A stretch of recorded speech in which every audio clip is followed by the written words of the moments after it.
तो दोस्तों, एक बार फिर से आपका स्वागत है रीसेंट रिकैप चैनल पे। तो अभी कुछ दिनों पहले ही यूएस पॉलिटिशियन और स्टेट सेक्रेटरी माइक पॉम्पियो ने एक स्टेटमेंट में कहा था कि इंडिया के नॉर्दर्न बॉर्डर पे 60,000 चाइनीज सोल्जर तैनात हैं और इसके अगेंस्ट अपनी स्टेटमेंट भी दी थी। तो हम सब के लिए एक क्वेश्चन आजकल काफ़ी इम्पोर्टेंट बन चुका है कि इंडिया चाइना को काउंटर कैसे करेगा मिलिट्री और पावर का यूज़ किए बिना, क्योंकि युद्ध कोई नहीं करना चाहता और दोनों ही देशों को पता है कि वॉर करने से दोनों का सिर्फ और सिर्फ नुकसान ही होगा और कुछ नहीं। तो इस क्वेश्चन को और इसके रिलेटेड आंसर्स को और पूरे इस इशू के बारे में आज हम डिटेल में डिस्कशन करेंगे।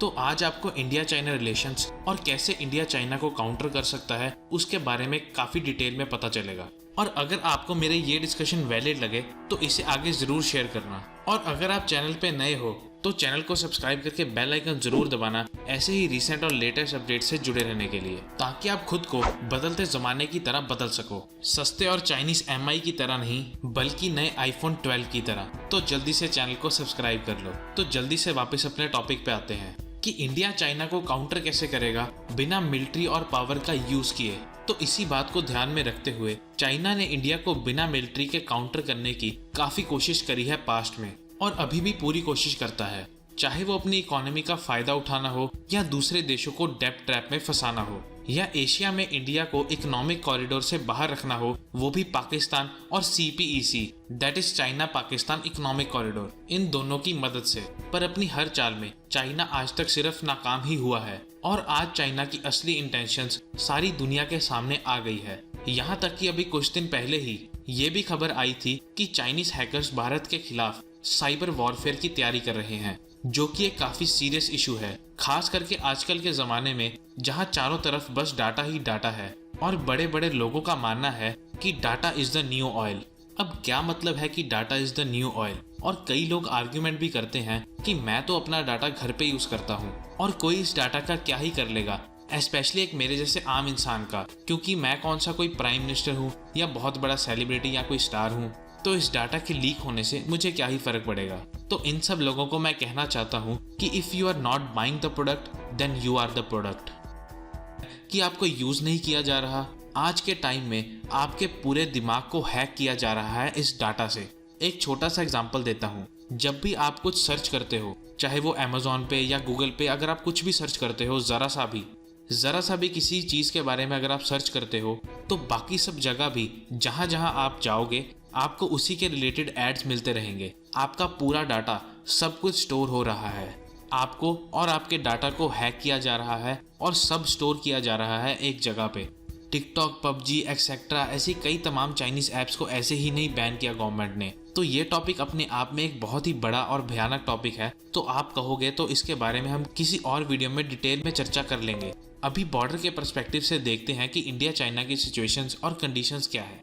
तो जब भी इंडिया और चाइना की बात आती है तो बहुत से इंडियंस ऐसा सोचते हैं कि चाइना जो इकोनॉमी के मामले में US को चैलेंज करता है, उससे हम कैसे कम्पीट कर पाएंगे, क्योंकि चाइना तो एक वर्ल्ड फैक्ट्री है, वो तो एक मैन्युफैक्चरिंग हब है, उससे ट्रेड वॉर करना हमें भारी पड़ सकता है। लेकिन शायद ऐसा सोचना सही नहीं है, क्योंकि चाइना काफी हद तक हाथी के दांत जैसा है, खाने के और दिखाने के और। तो आज हम लॉजिकली देखेंगे कि अगले 20 से 30 साल कैसे इंडिया के लिए काफी इंपॉर्टेंट है, और इसी टाइम में इंडिया कैसे चाइना को बीट भी कर सकता है इन टर्म्स ऑफ इकोनॉमी।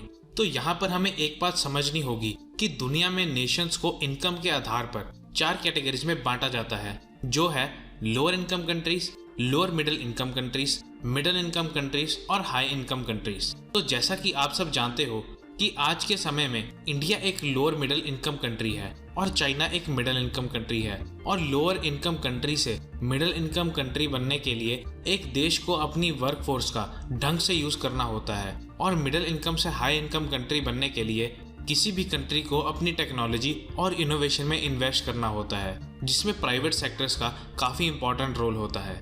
तो इकोनॉमिस्ट के हिसाब से हमें यहाँ पर एक चीज समझनी होगी।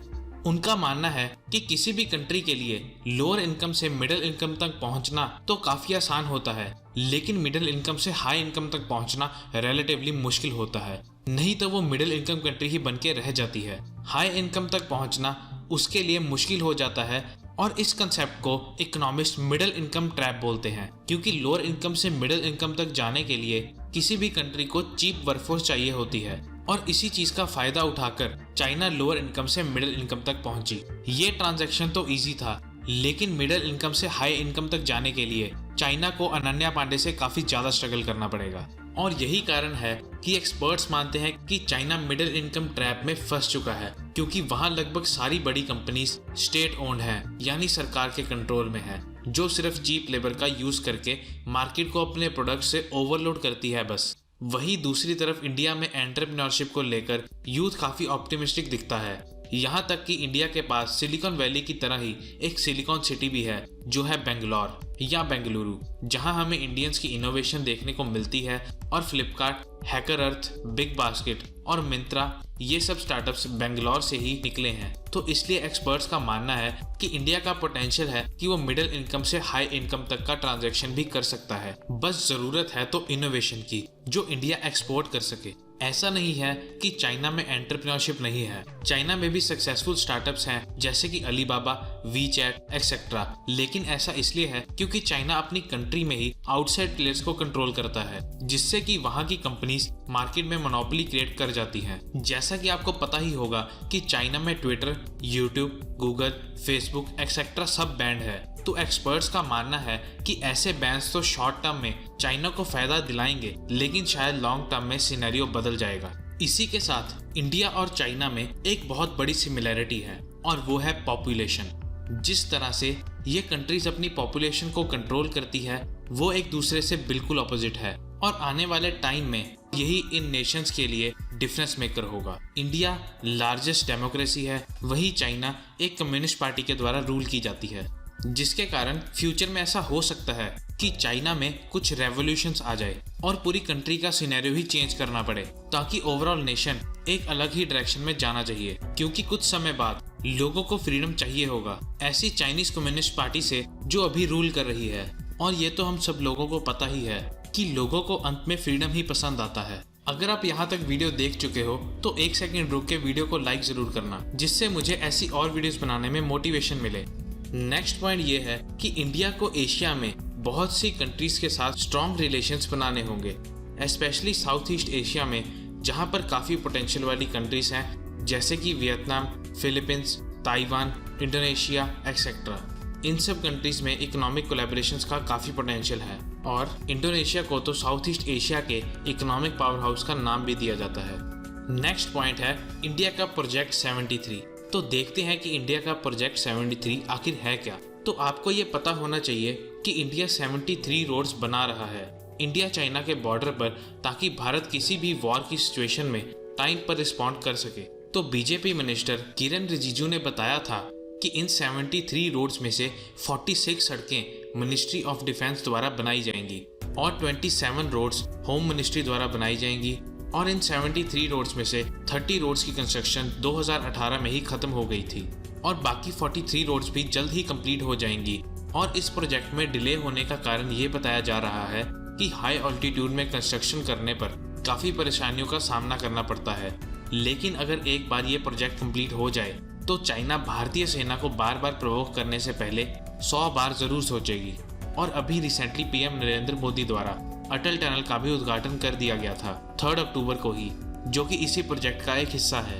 And last but not the least, जिस तरह चाइना अपनी मार्केट्स कंट्रोल करके स्टेट ओन्ड कंपनीज की मोनोपोली क्रिएट करता है, लगभग उसी तरह भारतीयों को चाहिए कि हम लोग अपनी लोकल मार्केट्स में इंडियन गुड्स की डिमांड बढ़ाएं। जी हाँ, आपने बहुत लोगों से ये सुना तो होगा, लेकिन ये एक लेजिट तरीका है जो कि असरदार भी है। और अगर आप इंडियन गुड्स बाय नहीं कर पा रहे तो कम से कम चाइनीज प्रोडक्ट्स को जरूर अवॉइड कर सकते हो, क्योंकि हर सेक्टर में आपको ऑल्टरनेटिव्स देखने को मिल जाएंगे। जैसे कि मोबाइल्स में सैमसंग, जो कि एक साउथ कोरियन कंपनी है, इलेक्ट्रॉनिक्स में एलजी, और ये भी एक साउथ कोरियन कंपनी है। इसी के साथ आप ताइवान के प्रोडक्ट्स को भी सपोर्ट कर सकते हो, क्योंकि ताइवान समय समय पर भारत के साथ खड़ा होता है। ताइवान की मेजर कंपनीज हैं एसूस, एसर, माइक्रोस्टार एक्सेट्रा। तो ये कुछ ऐसे स्टेप्स हैं जिससे हम चाइना को बिना मिलिट्री या कोई पावर यूज किए हरा सकते हैं। आशा करता हूँ आपको हमारा ये वीडियो बहुत पसंद आया होगा। Thank you for watching. जल्दी मिलते हैं अगली किसी वीडियो में। Till then take care.